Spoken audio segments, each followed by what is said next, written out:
สบายดีพ่อแม่พี่น้องมาแกะขนมนำกันมื้อนี้นะเพราะว่าอันขนมนี้ลูกชายเจ้าไปโรงเรียนแล้วก็ไปรวมกันเท่าไหร่เนาะนักเรียนในห้องค่ะนะมีจักคนแล้วก็เจ้าก็ไปรวมเทรวมใส่กันหลังจากนั้นก็เจ้าก็จิโยนว่านแจกให้เด็กนักเรียนหั่นน่ะเก็บเอามีแต่นักเรียนในห้องหั่นแหละพี่น้องแล้วก็เจ้าก็จิมานั่งเก็บปีกายนี่ลูกชายค่อยๆบอกว่าเก็บหลายๆเด้อบ่เอามา4-5ก้อนพี่น้องเจ้าของเอาไปเกือบเป็นโลเอามา4-5ก้อนก็เลยถามว่าเอามาน้อยแท้บ่อยากเก็บว่าซั่นโอ๊ยคนอื่นเก็บได้เป็นกอบเป็นกำแต่ว่าก็คือว่าหั่นแหละเนาะเด็กน้อยกับความเข้าใจของเด็กน้อยพี่น้องมื้อนี้เพิ่นก็สิมาแกะมี4ถุงเด้อมื้อนี้เด้อแกะแล้วก็สิแบ่งออกเพราะมันหลายโพด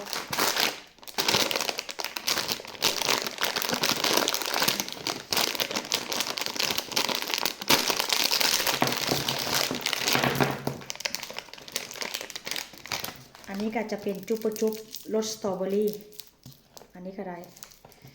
กะจิแบ่งออกพี่น้องเพราะว่าอย่างแบ่งออกนี่เพราะว่าอย่างมันหลายโพดเนาะ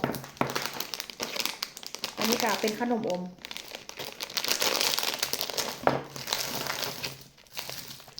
แล้วกะจะเอาถุงยางให้ลูกนำไหนเอาถุงยางให้ลูกย้อนอย่างอันเวลาครูเก็บพะนะเนาะเวลาครูรวมเข้ากันแล้วครูก็โยนก็ว่านหั่นน่ะ ลูกชายก็จะได้เก็บเอาพี่น้องบางคนแล้วก็เก็บแล้วก็เขาเจ้าเอาไปกินอยู่บ้านเพราะว่าอย่างอันโรงเรียนที่พักแล้วพักมันที่มีวันที่24นั่นเป็นช่วงอันนาวิดาพี่น้องแล้วก็วันเสาร์นี่นะวันเสาร์ที่ผ่านมานี่นะรัฐบาลเขาเจ้าก็แจกอันอยู่ในหมู่บ้านนี่แหละว่าเส้นซาอันรัฐบาลเขาเจ้าแจกอยู่บ่อนอันทำการของหมู่บ้านเส้นซาเขาเจ้าก็จะยืนอยู่สั้นถึงแล้วเขาเจ้าก็จะว่านขนมแจกขนมพี่น้องแต่ว่าปีนี้ลูกชายค่อยกะสิไปบ่บุแต่ว่าค่อยคันไปเฮ็ดงานวันเสาร์นะอาจจะไปนำพ่อเพิ่นอาจจะพาไปว่าเส้นซาเขาเจ้าแจกทุกปีพี่น้องทุกที่น่ะแจกขนมอันนี้ก็เป็นจุ๊บประจุ๊บเช่นเก่าเช่นเดิมหน้าฮักหน้าชังแท้ว่าจุ๊บประจุ๊บเพิ่นก็ได้ เป็นกาวหัวใจพี่น้องเขาก็จิแบ่งออกอันนี้ก็เป็นขนมอมคือเก่า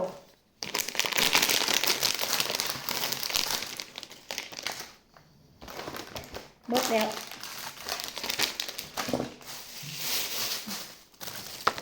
แล้วก็มันจะเก็บใส่ถุงแล้ว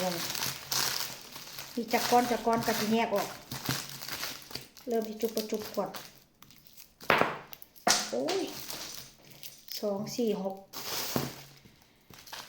2 3 4กับตัวตก5มี5อันก็ที่แบ่งออก5อันพี่น้องอันนี้ให้ลูกชายไปโรงเรียน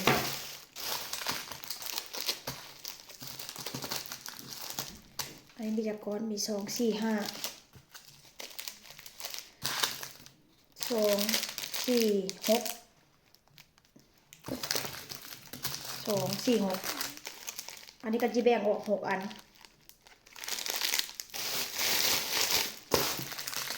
มันหลายโพด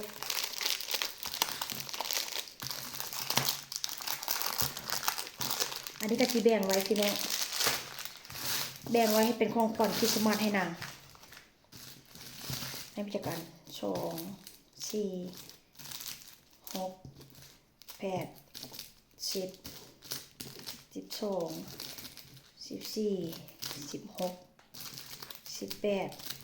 20ใส่ถุง2 4 6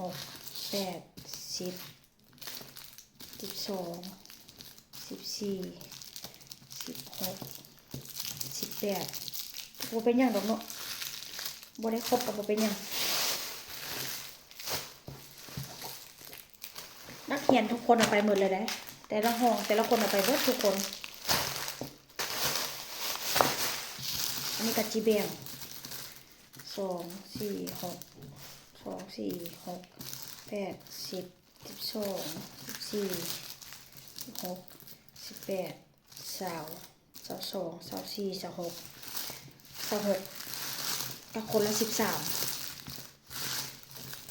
เอาเพื่อเอาไปโรงเรียน13ก้อน4 6 8 10 12 13 30 ามก็จะใส่ผงพี่น้องอันนี้ที่ว่าลูกชายต้องเอาไปโรงเรียนได้นี่ได้แล้วก็เจ้าถุงให้นางต่างหากพี่น้องอันนี้ก็จะเก็บไว้ให้นางแต่ถามว่าลูกชายมากกินบอกกับบ่ได้มากกินแต่พี่น้องแล้วก็บ่ค่อยซื้อขนมอมให้ลูกชายกินว่าเส้นซะเพราะว่ามันเป็นจังได๋บุสำหรับค่อยนะมันติดแค้วติดฟันนะแล้วก็เฮ็ดให้แค้วเป็นแมงเท่าไหร่กับลูกชายก็บ่ค่อยมักแดะนี่ล่ะคิดว่าสิให้ลูกชายไปโรงเรียนมุ่นว่านเด็กในห้องนะมี10คนเนาะเขาเจ้าก็ไป10คนแล้วก็เอามาเทรวมกันแล้วก็มันก็หลายหั่นน่ะพี่น้องหลายกิโลว่าเส้นซะ แต่ว่าลูกชายค่อยได้มา4-5ก้อนบ่เก็บว่าจะเก็บมาให้หยังว่าเสร็จโอ้ยตายไปถึงลูกไปเฮ็ดลูกผู้อื่นก่อนเนาะเวลาไปหาเอาลูกได้เป็นกอกเป็นกำลูกตัวได้5ก้อนแต่ก็ว่าแต่เนาะพี่น้องเด็กน้อยนะมันบ่ได้คิดหยังเนาะเด็กน้อยมันบ่ได้คิดว่ามันจะเอามาเพื่อหยังเพราะว่าลูกชายค่อยก็บ่มักกินว่าเส้นซะนี่แหละเอาไปโรงเรียนนะ นี่แหละพี่น้องเอามาให้เบิ่งกันเนาะว่าอยู่พี่กับเจ้ามีเทศกาลแบบนี้ว่าเช่นซะแล้วก็เมื่อวันเสาร์ก็ถ้าหากว่าผัวพาลูกไปก็สิให้ผัวถ่ายแล้วก็สิเอาขึ้นให้เบิ่งแกะพี่น้องเอามาเป็นกระสอบเลยแล้วก็อันขึ้นอยู่ถึงแบบอันที่ทำการแล้วก็เด็กน้อยก็เต็มเด็กน้อยก็หลายร้อยคนว่าเช่นซะเด็กน้อยในหมู่บ้านนี่แหละเนาะแล้วก็โยนแจกโอ้เป็นตาม่วนคืออย่างนี้นะค่อยก็ยืนเบิ่งปีกายนี่ก็ไปยืนเบิ่งให้ลูกชายเก็บกะผู้ใหญ่กะพ่อแม่บางเทื่อเขาเจ้าก็เก็บแต่ว่าค่อยก็บ่เก็บเนาะ เขาก็ยืนเบิ่งแต่ว่ามันใกล้มาใกล้โตค่อยแท้ๆค่อยก็เก็บแล้วก็เอาให้ลูกชายว่าเช่นซะนี่ล่ะพ่อแม่พี่น้องเอามาให้เบิ่งกันอยู่พี่กับเจ้ามีเทศกาลแจกขนมไปแล้วบ๊ายบายสบายดีเด้อบ๊ายบาย